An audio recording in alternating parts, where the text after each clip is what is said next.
পৃথিবীতে পৃথিবীতে যত সমস্যা, এই সমস্যার মূল কারণ কি জানেন?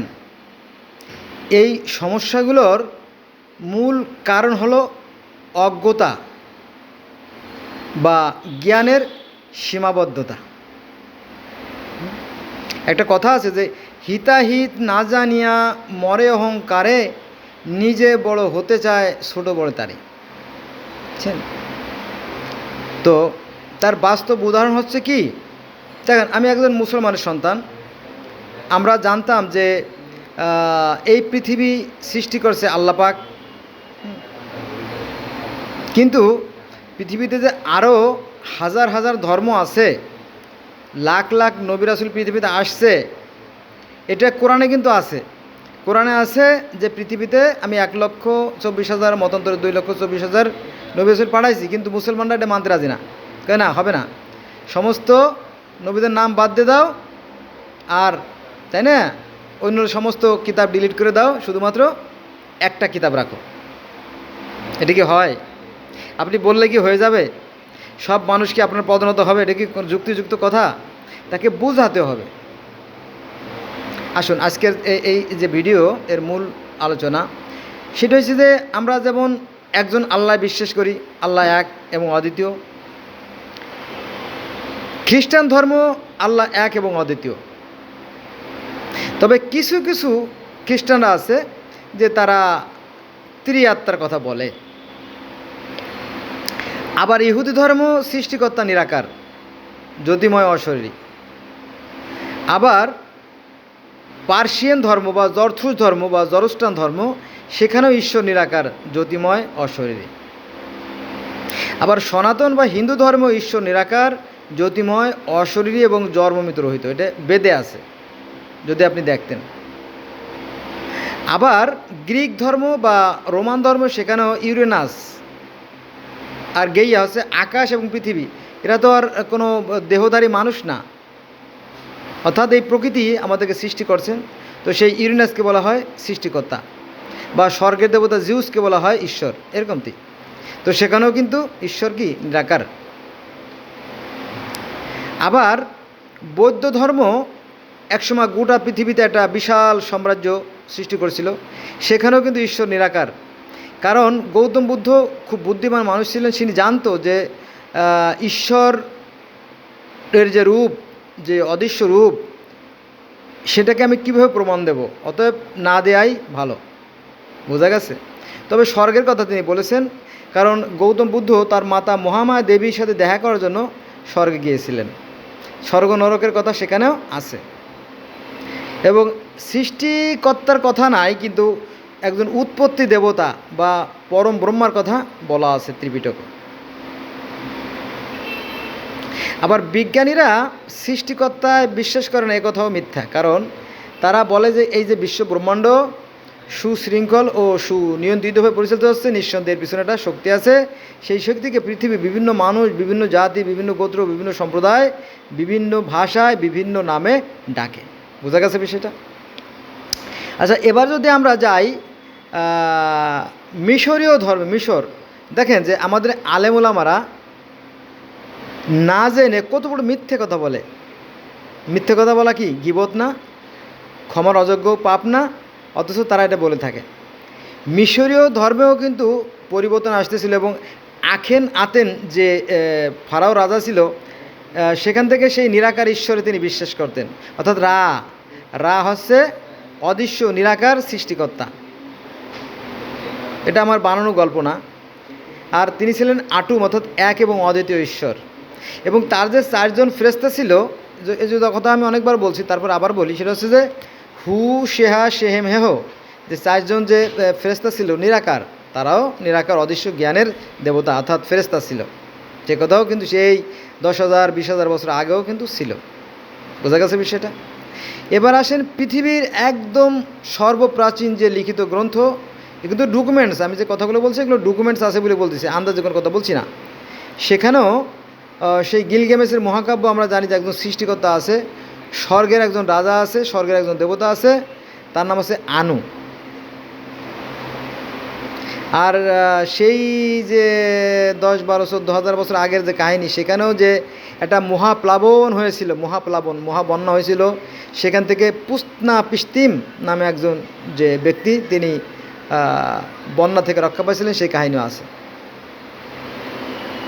এবং সেই যে গিলগ্যামেশের যে নায়ক গিলগ্যামেশ এবং তার বন্ধু এনকেদু যখন অত্যাচারী হয় এবং গরু জবাই করে, গরুকে যখন জবাই করে হত্যা করে, তখন দেবী আরুরু, দেবীরা মানে ফেরেশতা আর কি, তিনি সৃষ্টিকর্তার কাছে নালিশ করেন যে হে সৃষ্টিকর্তা, এই এনকেদু এবং তার বন্ধু গিলগ্যামেশ তারা মিলে এই ষাঁড়কে হত্যা করছে, তুমি তাদের বিচার করো।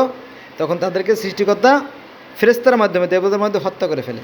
এরকমটি লম্বা কাহিনী আছে। তার মানে সেখানেও সেই স্বর্গের যুদ্ধের কাহিনী আছে। প্রতিটা ধর্মেই প্রায় স্বর্গের যুদ্ধের কাহিনী, কিন্তু এই বিষয়গুলো আমাদের ধর্মগুরুরা আমাদেরকে জানতে দেয় না, ফলে মানুষের মধ্যে বিভেদ সৃষ্টি হয়, বিভক্তি সৃষ্টি হয়। বোঝা গেছে? কিন্তু কোরআনের কিছু কিছু আয়াত আছে, এগুলো পড়লে কিন্তু এই বিভেদ সৃষ্টি হয় না। যেমন সূরা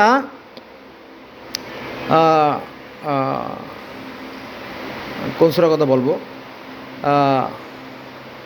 সূরা নাহলের 36 নম্বর আয়াতে বলা হয়েছে যে এমন কোনো জাতি নাই, এমন কোনো সম্প্রদায় নাই যে আমি তাদের ভাষায় প্রতিনিধি প্রেরণ করি। পৃথিবীর প্রত্যেকটা জাতির জন্য তিনি প্রতিনিধি প্রেরণ করেছেন তাদের ভাষায়, তাদের নিয়মে, তাদের কারণে তারা সৃষ্টিকর্তাকে ডাকে।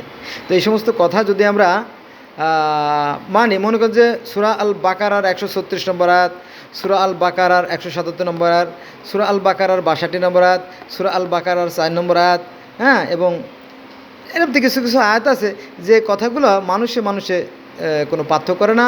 আল্লাহ বলতেছে সকল মানুষ একই আদমের সন্তান। হ্যাঁ, আমি ইচ্ছে করলে সকল মানুষকে এক জাতি বা এক সম্প্রদায়ভুক্ত করতে পারতাম, কিন্তু আমি করি নাই, যাতে তোমরা পরস্পর পরিচিত হতে পারো। হ্যাঁ, যে মানুষ ছিল একই জাতি, পরে তারা মতভেদ সৃষ্টি করে বিভিন্ন দলে বিভক্ত হয়ে গেছে। আমি আল্লাহ, আমার পূর্ব ঘোষণা থাকলে এগুলো হতো না। এগুলো কোরআনের সুন্দর সুন্দর কথা। এই কথা কিন্তু আলেমরা বলে না, বললে পরে তাদের ধর্ম ব্যবসা বন্ধ হয়ে যাবে। হ্যাঁ, জনগণ বুঝে যাবে, বুঝেন না এইগুলো আর কি। তো এরা মূলত মানুষের সাথে মানুষের বিভেদ সৃষ্টি করে রাখে, কিন্তু প্রকৃতপক্ষে মানুষের সাথে মানুষের কোনো বিভেদ নাই। দেখেন যে পৃথিবীতে যত মানুষ আছে, পৃথিবীতে 800 কোটি বা 900 কোটি যত মানুষ থাকুক না কেন, দেখবেন প্রত্যেকের মুখের ভাষা কিন্তু এক। সবাই কিন্তু মুখ দিয়ে কথা বলে, মনের ভাব প্রকাশ করে। পৃথিবীতে যত মানুষের সবাই তারা নাক দিয়ে ঘ্রাণ নেয়, পৃথিবীতে যত মানুষের তারা চোখ দিয়ে দেখে, পৃথিবীর যত মানুষের তারা কান দিয়ে শোনে, পৃথিবীর যত মানুষের তারা হাত দিয়ে ধরে, পৃথিবীর যত মানুষের তারা পা দিয়ে চলে। পৃথিবীর প্রত্যেকটা মানুষের আবেগ, অনুভূতি, ক্ষুধার জ্বালা, তৃষ্ণা, পিপাসা, সব আবেগ অনুভূতি সব কিন্তু এক। বোঝা গেছে? এই বিষয়গুলো যদি আপনি দেখতেন যে পৃথিবীর প্রত্যেকটা মানুষ অক্সিজেন গ্রহণ করে, হ্যাঁ, পৃথিবীর প্রত্যেকটা মানুষের রক্ত লাল, এদিক থেকে কোনো ভিন্নতা কিন্তু না। এগুলো ধর্ম, এগুলো সৃষ্টিকর্তার অলঙ্ঘনীয় বিধান। হ্যাঁ, কিন্তু বাকি যেগুলো আমরা দেখি, এগুলো আসলে সম্প্রদায়। এই যে বিভিন্ন ধরনের ধর্ম, হিন্দু, মুসলিম, বৌদ্ধ, খ্রিস্টান, ইহুদি, নাসারা, জেসুইট, পার্সিক, হ্যাঁ, তাও, সিন্তো, বাহাই, কনফুসিয়াস, অ্যাজটেক, মায়ান, ইনকা, ডগন, রাস্তাফারাজিয়াম, তাও, সিন্তো, যতই দেখেন এগুলো আসলে সম্প্রদায়। হ্যাঁ, একটা কন্যা শিশু বা একটা পুরুষ শিশু যখন জন্ম নেওয়ার পরে কী করে জানেন? তার কানে কানে মন্ত্র করে ফু দেয়, ফু দিয়ে কয়ে যা তোরে আমি খ্রিস্টান বানাই দিলাম, ফু দিয়ে বলে যা তোরে আমি হিন্দু বানাই দিলাম, ফু দিয়ে বলে যা তোরে আমি মুসলমান বানাই দিলাম। এটা কি হয়? কানে কানে মন্ত্র ফু দিলে কি মানুষ পাল্টে যায়? যায় না। আসুন, এ সমস্ত ভণ্ডামি প্রতারণা আমরা বাদ দিয়ে আমরা মানুষ হই, প্রকৃত মানুষ হওয়ার চেষ্টা করি।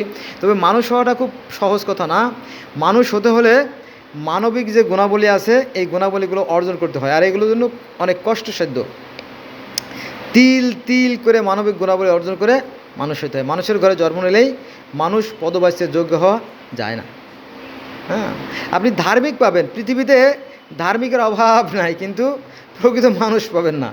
হ্যাঁ, এজন্য নবী মুহাম্মদ সাল্লাল্লাহু আলাইহি ওয়াসাল্লাম বলছেন যে আমার উম্মত হবে 73 কাতার, আর অন্যান্য নবীদের উম্মত হবে 72 কাতার, তার মধ্যে মাত্র এক কাতার থাকবে হকের পথে, তারাই শুধু জান্নাতে যাবে। আবার সনাতন ধর্ম বা হিন্দু ধর্মে আছে যে হাজারে একজন আমারে খোঁজে, আর যারা আমারে খোঁজে তার মধ্যে হাজারে একজন আমারে পায়। তার মানে কি কোটিতে একজন স্বর্গে বা জান্নাতে যাবে। বোঝা গেছে বিষয়টা? এটা আছে কোথায়? ভগবত গীতায়। এর কিছু বাস্তব উদাহরণ আমি দেই। মনে করেন যে একটা কন্যা শিশুর পেটে 5 লক্ষ ডিম্ব থাকে, তো একজন মা কি 5 লক্ষ বাচ্চা দেয়?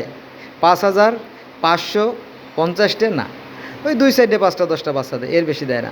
আবার একজন পুরুষের যে বীর্য, যাকে আরবিতে বলে নুতফা, তো এই বীর্যের মধ্যে আছে কোটি কোটি শুক্রকীট। তো একটা কীট একটা ডিম্বকে উর্বর করার জন্য যথেষ্ট। একটা পুরুষ কি কোটি কোটি সন্তান উৎপাদন করে? না, কখনোই না। সামান্য একটা দুইটা শুক্রকীট মানব রূপে হয়ে পৃথিবীতে আসার সৌভাগ্য অর্জন করে। বোঝা গেছে বিষয়টা? আর এই শুক্র, বীর্য, ডিম্ব, হ্যাঁ, তারপরে এই যে নারী পুরুষের প্রতি আকর্ষণ বোধ, এগুলো কে সৃষ্টি করে? সেই সৃষ্টিকর্তায় সৃষ্টি করেন তার অদৃশ্য কুদরতি হাত দ্বারা। ফলে মানুষের কি করে, শুধু নারী আর পুরুষ শুধু মিলিত হয়, জাস্ট মিলিত হওয়ার ফলে সন্তান উৎপাদিত হয়। আর বাকি যেগুলো মনে করেন যে মানুষের মধ্যে যে কাম, ক্রোধ, হিংসা, মোহ, লোভ, প্রেম, ভালোবাসা, এই জৈবিক চাহিদা, এগুলো সব কিন্তু অদৃশ্য। এই অদৃশ্য থেকেই তিনি এই কর্মগুলো করে থাকেন, তাই আমরা সৃষ্টিকর্তাকে দেখতে পারি না। সৃষ্টিকর্তা মূলত একটা শক্তি। সৃষ্টিকর্তা নাই বললে ভুল হবে, আবার আছে বললে ভুল হবে।